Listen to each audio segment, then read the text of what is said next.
Fala galera do Colmeia, mais um quilômetros por hora, um produto Colmeia, começando para vocês agora, trazendo as últimas atualizações sobre tudo que aconteceu no GP da Espanha de Fórmula 1 e também para falar um pouquinho do que vem aí no GP do Canadá, Montreal, a famosa pista de Montreal, entendeu? Mesmo com tudo que está acontecendo no Canadá, a gente vai continuar, já confirmada a etapa de lá. Aqui do meu lado tem o meu amigo Fernando. Fala comigo, Fernando.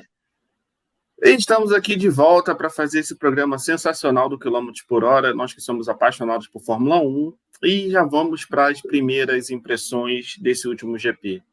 Porque a impressão que fica é que eles ouviram o nosso último episódio, né? E a Mercedes decidiu reagir, né? Botou um cropped e decidiu reagir. E que belíssima corrida. Há muito tempo que eu não via o Hamilton tão animado. Inclusive, eu imagino por que ele estava tão animado, mas isso vai mais para frente, né? Mas que bom que ele se animou, que bom que a Mercedes reagiu. Mais um final de semana que foi complicado para a Ferrari, triste. Um final de semana que foi complicado para as Aston Martins, pela primeira vez, mas né, o Alonso continuou mostrando que ele veio bem nessa temporada e um domínio do Max Verstappen. Lembrando que a Catalunha, onde a pista, era a pista de teste, né? Então, assim, é uma pista que todos os pilotos já têm uma grande familiaridade nela. Exato. E lembrar, como eu tinha dito no nosso último episódio, eu disse que seria corrida da Ferrari, entendeu? Seria corrida, tipo assim, da Ferrari, tipo, reagir. E mais uma vez a gente viu o que aconteceu.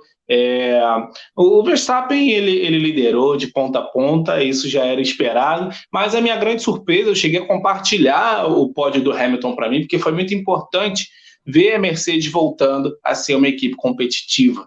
Talvez ela ainda não esteja no ritmo da Red Bull, está bem longe disso, mas ver o Hamilton de novo no palco, ver essa dobradinha da Mercedes, reacende um pouquinho de disputa aberta nesse campeonato que já parecia decidido, entendeu? Mas vamos lembrar de uma coisa. Com a exceção de Mônaco, porque Mônaco é uma corrida à parte, lembra que a gente está sempre falando que quando a Fórmula 1 volta para a Europa, geralmente as equipes tendem a melhorar porque elas estão próximas do QG dela. Olha aí o resultado. É verdade. É verdade. Só quem não conseguiu mesmo melhorar nesse sentido foi a Ferrari. Foi mais um fatídico. A gente teve o Leclerc se classificando na 19ª posição para o GP da Espanha. Então é algo que é inimaginável até para o mais afastado fã da Ferrari. Ver uma Ferrari na 19ª colocação numa classificação é assustador. Sim, sim. Mas assim, voltando só para meu alívio, e não foi só o Hamilton não, tá? Só voltando no caso da Mercedes, o Russell também fez uma boa corrida, parecia que os carros estavam bem inspirados. E eu acho que se fosse por um detalhe, tinha até um pouquinho de chance do Hamilton, talvez, quem sabe, vencer a corrida, né? Mas enfim. Mais umas 20 voltas, talvez. Quem sabe. Quem eu senti um pouco de falta na corrida, assim, ficou um pouco apagado, foi o Pérez, né? O Pérez tem tido uma maré de azar desde Mônaco. Completamente. Ele diz que foi por conta da classificação, né? Que ele não conseguiu render por conta da classificação. Isso, inclusive, fez o chefe de equipe da Red Bull até se pronunciar, dizendo que o Pérez não precisava se preocupar quanto o restante do campeonato, porque o Pérez ele alegou problemas no carro, não é isso? E aí o chefe da equipe se posicionou e falou que o Pérez não precisava se preocupar com o restante da temporada, ou seja, vão estar aparando essas arestas que ficaram mais evidentes ainda com o desempenho agora do Pérez, com tipo assim, a chateação dele com o desempenho do carro, para que a gente veja agora, quem sabe, no Canadá, um Pérez mais competitivo, né? É uma pena, porque eu estava torcendo bastante para que o Tcheco terminasse na frente do Verstappen, mas o Verstappen está imparável, Luiz. Cara, enfim, eu acho que o Verstappen, na verdade, é um somatório de todos os anos que ele tem vindo na crescente dele, né? Durante várias temporadas. Ele foi vice-campeão, e assim, poxa, na época que a Red Bull não estava lá, essas coisas todas, ele diversas vezes ultrapassava, inclusive, o Bottas quando ele era da Mercedes. E é inegável que o carro da Red Bull, nessa temporada, assim como foi na temporada passada, ele tem o melhor acerto de aerodinâmica e potência de motor. Então não Foi é o carro nenhuma que melhor surpresa. acertou isso. Só que eu estava contando as etapas do campeonato, basicamente a gente chegou a 1/3 do campeonato com o GP da Catalunha, né? Sim. Então, assim, por mais que o Verstappen ainda esteja bastante na frente, ainda há possibilidade de reação das demais equipes. E quando eu digo as Com demais equipes, certeza. eu digo a equipe do Alonso e logo em seguida quem está logo atrás é o Hamilton. O que está me surpreendendo é que, tipo, tem o Verstappen, minto. Tem o Verstappen, tem o Pérez, tem o Alonso. Alonso, e aí depois vem o Hamilton, exato. Então é possível, quem sabe, que se continuar nessa trajetória de ascensão que a Mercedes tem tido, pode ser, né? Porque Não é, problemas podem assim, você acontecer. disse tudo. A gente tem corridas ainda muito chaves para a Mercedes, que a Mercedes vai muito bem, entendeu? A gente ainda tem Áustria, a gente tem Inglaterra, a gente tem Hungria, ou seja, são corridas em que a gente pode ter uma mudança no panorama aí de disputa por esse campeonato, entendeu? É lógico que se o Verstappen continuar indo bem em todas as classificações e todas as corridas, terminando sempre na frente, é impossível, mas assim, a gente sempre vai contar com a melhoria das equipes, entendeu? Isso que você falou é muito real. Quando as equipes voltam para a Europa, elas parecem que dão uma injeção de ânimo nesses carros, entendeu? Corrigem os erros e dão uma injeção de ânimo nesses carros, a ponto de a gente ver outras equipes, entendeu? Um bom exemplo disso a gente tem visto uma crescida da McLaren também, principalmente nas classificações. A McLaren tem indo muito bem, entendeu? O Norris tem indo muito bem, até melhor do que o Piastri. A gente tem passado do Q2 para o Q3, entendeu? Coisas que há uns duas ou três etapas atrás a gente não tinha noção disso. A McLaren estava andando junto com a Williams lá atrás, entendeu? E agora a gente está vendo já uma melhoria na equipe. Porque, assim, antigamente, né, alguns 5, 6 temporadas atrás, a gente tinha a primeira etapa na Austrália e logo em seguida a gente já vinha para a Europa. Então, assim, essas modificações já tinham um impacto muito rápido, sabe? A reação das equipes era muito rápida. Mas com esse novo início da Fórmula 1... Melbourne era quase que uma corrida treino, né, para as equipes. Isso, mas logo depois eles já iam para a Europa. Agora não, você tem as etapas do Oriente Médio, depois você vai para a Austrália e depois você volta para a Europa. E lembrando que os QGs das equipes geralmente ficam na Europa, ali naquele eixo Inglaterra, norte da França e Alemanha. Então, assim, todas as inovações, elas precisam chegar. E, assim, quanto mais distante, mais complicado você fica essa logística de teste e tudo mais. Então, quando você está na Europa, principalmente na pista de teste, que é a Catalunha, você consegue ver isso com, sabe? Eu fiquei clareza. Muito feliz, muito feliz. Muito mais clareza, isso que eu ia chegar. Muito mais clareza. E eu acho até que esse formato de levar as corridas, trazer para a América, e leva para a Ásia, e traz para a Europa, e leva para a América de novo, eu acho até mais interessante, sabia? Do que só, tipo assim, concentrar as corridas, por exemplo, botar 3, 4 corridas direto no continente. Eu acho que você... É bom para os carros, é bom para algumas equipes, sim, mas eu acho que para o esporte é interessante ter essa, tipo, olha, uma corrida nos Estados Unidos, a outra vai ser na Alemanha, aí tem o GP do Japão. Eu acho interessante isso. Para as equipes é horrível, é péssimo para as viagens, entendeu? Mas para a gente, como torcedor, ver o desempenho dos carros, eu acho que é interessante. Apimenta mais ainda o campeonato. Eu acho que esse ano eles estão fazendo um teste, né? Porque eu acho que é bem complicado essa logística de você ficar fazendo, tipo, Indiana Jones, Não, né? De um lado para o outro, eles, de um lado para o outro. Para as equipes é terrível, cara. Não, para as equipes, pro ESG, né? Que é aquele lance de preservação ambiental, o gasto de combustível absurdo, mas isso tem um impacto negativo no desenvolvimento dos carros. Porque quanto mais distante você está do QG, fica difícil você criar inovações. Mas, enfim, o papo... eu só queria mudar de assunto, porque a gente tem bastante coisa para falar ainda. Cara,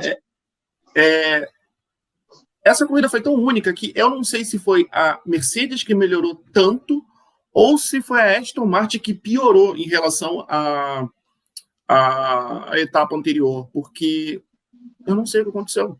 Tipo, eu esperava que a Mercedes melhorasse, esperava, porque estava vergonhoso, e eu acho que eles escutaram a gente falando aqui. No entanto, eu não esperava que a Aston Martin ficasse tão atrás como ela ficou nesse. O que você acha que aconteceu? Cara, a gente falou isso no último episódio também. Inclusive, quem tá curtindo a gente aqui, a gente tem esse episódio de quilômetros por hora agora, que é um produto Colmeia, tá? A gente tá lançando vídeos semanais desses episódios que são justamente dedicados à Fórmula 1 e outros esportes de alta de velocidade. Então, por favor, confiram os nossos vídeos. A gente falou no último vídeo que a gente não tinha visto o Stroll na frente do Alonso em nenhuma das etapas. E justamente nessa, na classificação, o Stroll ficou na frente do Alonso. Isso já mostra o quanto o carro do Alonso estava com problemas. E depois, ele chegou a falar sobre isso em algumas entrevistas na semana, falando que o carro dele estava com desempenho um pouco abaixo do normal. Ou seja, então, pode estar acontecendo alguma coisa ali de tentar resolver o problema para deixar o carro mais rápido, e eu já acho que o carro já estava rápido, estava bem rápido, e pode ter mexido um pouquinho com o desempenho do carro. Tanto que o Stroll está ficando na frente do Alonso. É alguma coisa de errado, entendeu? Nossa, não, o Stroll ficar na frente do Alonso é como... Como é que eu posso explicar isso para um público que não acompanha a Fórmula 1? Meu Deus. Vamos lá. Vamos falar com o pessoal do esporte. Vamos pegar, por exemplo, essa temporada que está acontecendo do Campeonato Brasileiro. O Botafogo ser o líder do campeonato na frente do Flamengo. Ponto. É isso. Assim, são coisas... Né? Exatamente. Vamos ver, assim, questão de Olimpíadas. A República Tcheca ficar na frente dos Estados Unidos em número de medalha. Exatamente. É tipo isso. Vamos lá. O Stroll é o cavalo paraguaio da Fórmula 1. Entendeu? A gente nunca... Não é bem o cavalo paraguaio da Fórmula 1. A gente não sabe como chegou lá, mas sabe que vai perder força. Não, a gente sabe como chegou lá. A gente sabe, né? Na categoria, sim. Na categoria, não faz sim. Sim. A gente sabe muito bem como chegou lá, enfim. Eu não tenho minhas ressalvas. O pessoal que já ouviu os outros vídeos já sabe muito bem que, né? Quando o pai é o dono, fica difícil, né? Mas isso aconteceu. Mas eu fiquei bem empolgado com o Restante. Mas agora, pegando só um linkzinho de coisas que aconteceram nos bastidores, eu não sei se você tem percebido, mas principalmente nessa temporada isso está mais forte. Tem aparecido muitos artistas no paddock, era algo que já acontecia na Fórmula 1, acontecia, mas não... Assim, basicamente todo o grande prêmio... Todas as etapas estão aparecendo agora algum famoso, entendeu? Todas as etapas estão aparecendo. Realmente, eu tenho reparado que isso tem acontecido bastante. E não só as pessoas estão lá vendo, como às vezes estão bandeirando, entendeu? Como estão coringando. Então... Mas aí me faz lembrar de um GP que aconteceu em Miami, né? Que tinha uma pessoa lá e essa pessoa decidiu aparecer no GP da Espanha. Eu estou falando de ninguém mais, ninguém menos que a própria Shakira, dona do hit Hips Don't Lie, né? Hips Don't Lie. As cinturas não mentem e o Waka Waka. E dizem a música por aí, mais incrível de Copa do Mundo que você vai escutar na sua vida. Não, é o hino da Copa do Mundo. A gente só tinha que tocar Waka Waka pro Jim lá. É o hino da Copa do Mundo, que inclusive tem uma história engraçada nesse hino da Copa do Mundo, já que eu abri esse parênteses aqui. Durante a gravação de Waka Waka, Shakira conheceu o ex-marido. Quer dizer, não sei nem se posso dizer que é ex-marido, porque eles não chegaram a casar, eles só se ajuntaram, que foi o tal do Piquet. E quem está acompanhando, né, o desenvolvimento do cenário musical de fofocas, a treta da música que chegou em 1 bilhão mais rápido da história foi a treta que a Shakira fez quando descobriu que ela foi atraída por conta de uma geleia. Isso é muito engraçado contar isso, né? Ela morava na Espanha, então assim, ela se mudou, não tinha voltado na Espanha, e ela decidiu voltar para a Espanha. E por que está dando essa volta toda? Por que Shakira está no meio disso tudo? Rumores dizem que ela está tendo um caso com o Fernando Alonso. Eu falando besteira. O Fernando Alonso está com os rumores. Mas eu vou te dizer que eu achei que ela estava em Miami por conta do Alonso. Aí eu vi ela na Espanha, eu falei, olha, Alonso tá pegando. Aí, de repente, eu vejo a Shakira almoçando com quem? Com quem, Luiz? Lewis Hamilton. Não, eu só queria aproveitar que o Alonso também está envolvido numa outra treta, que a internet disse que ele estava namorando a Taylor Swift. É verdade. Essa a gente trouxe uns 2 episódios atrás, a gente trouxe essa fofoca aí para vocês também. Como é E que aí é? no ano passado não, umas temporadas atrás, eu falei que o Verstappen ele tinha começado a ganhar campeonato, começou a ganhar essas coisas, quando ele começou a namorar a filha daquele cara que eu não vou. A filha não, acho que é neta, né? Do Nelson Piquet. Enfim, né? Do Inominável, exato. Exato. Aí me vem essa história da Shakira e o Lewis Hamilton, e o Lewis Hamilton começa a melhorar a sua performance em pista, vem essa história do Alonso com a Taylor Swift também começa a melhorar a coisa em pista, mas o mais engraçado foi um meme que eu vi, é que diz assim, o Lewis Hamilton está tentando descontar em todos os Piquet do mundo. em alusão à história lá do caso fatídico horrível que aconteceu, né? Exato. Que não vale nem a pena comentar de novo, mas eu achei muito engraçado. E a gente, né, a gente comentando aqui entre a gente, que a gente, sinceramente, eu tô torcendo para ir pro Sal, mas tá difícil, a gente ficou até pensando em qual música seria, se caso se confirme esse romance, né? Tem aquele funk aqui no Rio de Janeiro, que é Quero Ver Esquecer o Pretão, ou aquele do Xande de Pilares, muito mais perigosa que Bala Perdida, é Mulher Traída. Que Bala Perdida é a Mulher Traída. A Shakira decide voltar para a Espanha para jantar com o Lewis Hamilton. Ela decide voltar para Nossa Senhora. Cadê os tiktokers de plantão que pensam nessas coisas e não fizeram um clipe ainda da Shakira com o Lewis Hamilton colocando muito mais perigosa que Bala Perdida é a mulher. Cadê os tiktokers de plantão? Está faltando eu ver essa notícia. Está faltando isso, cara. Mas já pensou? Que casalzão seria? Inclusive tem um site, mas site de fofoca a gente não tem muito como confiar, né? Até que a gente veja alguma coisa mais concreta. Mas tem sites dizendo que eles já estão até namorando, entendeu? Não só que eles estão tendo caso, estão namorando, entendeu? É um casal improvável, mas é um casal que já nasce popular, tá? Muito assim, popular. Vamos analisando um pouco do histórico do senhor Lewis Hamilton. Eu acho que ele tem uma quedinha por cantoras, né? Porque primeiro foi aquela Nicole do Pussycat Dolls. Rola uns boatos aí que a Anitta andou por ali.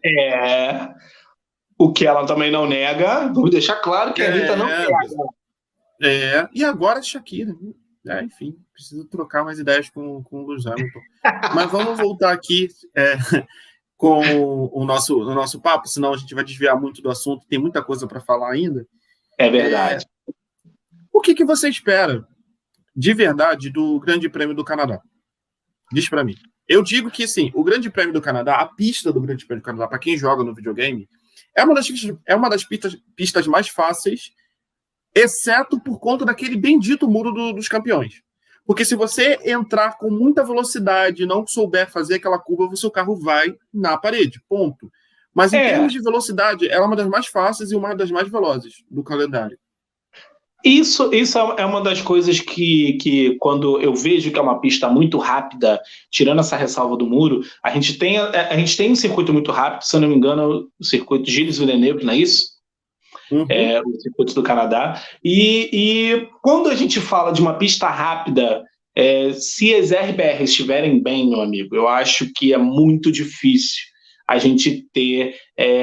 lógico que a gente vai ter uma disputa ali, nas classificações, mas a gente tem um cara correndo aí na frente que ele fez a volta mais rápida da história do GP da Espanha. É o cara que já chegou a... Já se equiparou a Niki Lauda, já está próximo a entrar entre os 10 maiores pole positions da história da Fórmula 1, e é um cara que vem bem. Então, sendo uma pista rápida, se a RBR estiver bem, eu acho que, mais uma vez, é uma vitória de Max Verstappen. Mas aí vem os poréns. Quais os poréns? Se a Mercedes estiver bem, pode desestabilizar essa majoritariedade da RBR. Se o Pérez voltar mordido, o que eu acho que é o que vai acontecer com o carro competitivo, ele pode estar ali, um carro de igual para igual praticamente com o Max Verstappen, pode tirar as vitórias do belga, entendeu? Eu não consigo mais ver esse cara como holandês. Então, a gente tem a Aston Martin, se a Aston Martin vai voltar bem, entendeu? A gente tem algumas coisas ali. Eu só não consigo colocar tanta fé na Ferrari, entendeu? Porque eu acho que a Ferrari vai precisar de um tempo maior. Acho que a Ferrari precisa de mudança de liderança e, quem sabe, até a gente não está vendo aí uma mudança de pilotos para acontecer na Ferrari, porque o próprio Charles Leclerc já manifestou interesse de participar das 24 horas de Le Mans.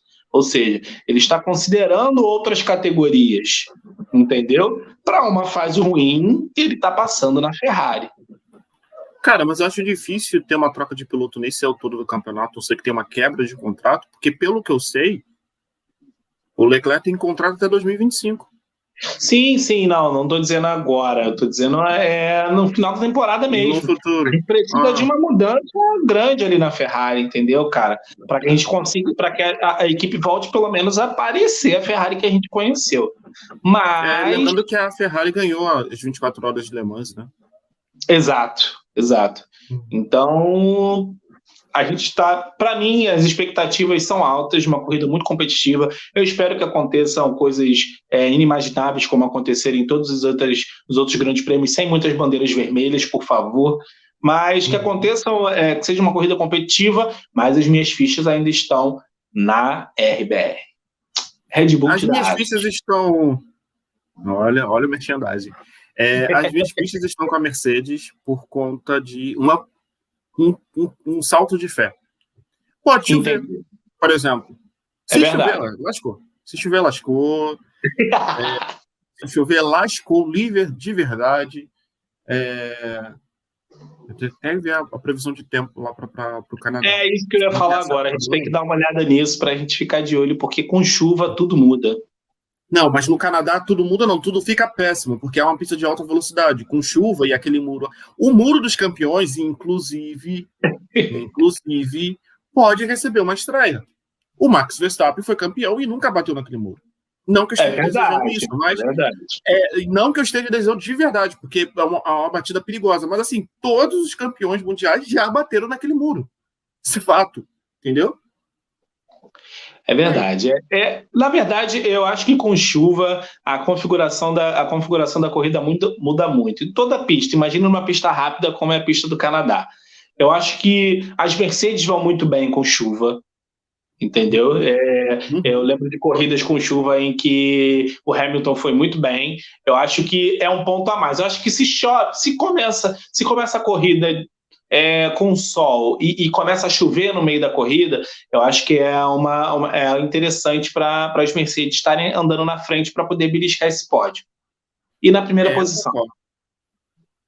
Eu concordo. Então, dito isso, eu ainda acho que ainda tem chance da Mercedes melhorar um pouco mais e surpreender. É uma torcida minha, é uma torcida total minha, mas, cara, eu quero ver de novo o Hamilton ganhar, porque é sempre bom ver o Hamilton ganhar. Eu fiquei muito feliz de ver a Mercedes de volta ao pódio, porque eu acho que fica monótono também, fica chato quando você tem só uma equipe se destacando, entendeu? Por mais que tenha toda uma corrida, por mais que as últimas etapas, por mais que tivessem classificações emocionantes e tal, as corridas estavam ficando monótonas, entendeu? Só não ficavam monótonas quando era o Pérez na frente do Verstappen, mas enquanto o Verstappen estava na frente, são só as duas Red Bulls andando na frente, entendeu? Com o Alonso tentando alguma coisa ali, chegando na terceira colocação, tal. Então, veja o Mercedes de volta. E num pódio duplo, isso mostra que eles podem estar acertando o carro. E se a Mercedes acertar o carro, a Red Bull que se prepare. Lascou. E é tudo que eu mais quero. Ter uma equipe que consiga bater de frente com o Red Bull, porque isso torna até o esporte mais emocionante, porque sim, aquela temporada que foi roubada do Hamilton foi uma das mais... A temporada mais ridícula que a Fórmula 1 já teve. Não, é isso que eu ia falar. O final foi ridículo. O final foi muito ridículo, foi muita forçação de barra. Mas em termos de campeonato, foi um dos campeonatos mais disputados, cara. Disputados, exato. É porque teve uma definição muito aquém, né, cara? E engraçado que isso criou uma galera, um fã-clube do Verstappen instantâneo, assim, e uma galera que é super hate do Hamilton por causa daquela temporada. E, cara, tipo, A gente já perdeu, o Felipe Massa já perdeu campeonatos para o Hamilton, correndo aqui no Brasil, e nem por isso a gente odeia o cara, entendeu? Pelo contrário. Então, eu acho que a gente precisa, de novo, dessa competitividade, a gente precisa de ver campeonatos como esse, mas sem decisões tão medíocres como foi o que a gente teve, entendeu?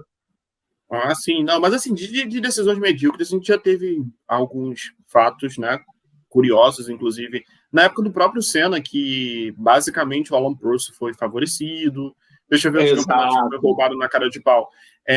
Poxa, injustiças que aconteceram com pilotos brasileiros dentro da Ferrari. Muita coisa. A gente pode fazer, inclusive, uma live só sobre isso, porque tem muito assunto para se colocar. Muito assunto. O que foi feito ali no final daquele campeonato, eu sempre vou falar, inclusive está registrado naquela série belíssima da Netflix, Drive to Survive, é que, cara, foi ridículo a forma como foi feito, foi escancarado. Mas, foi. Né?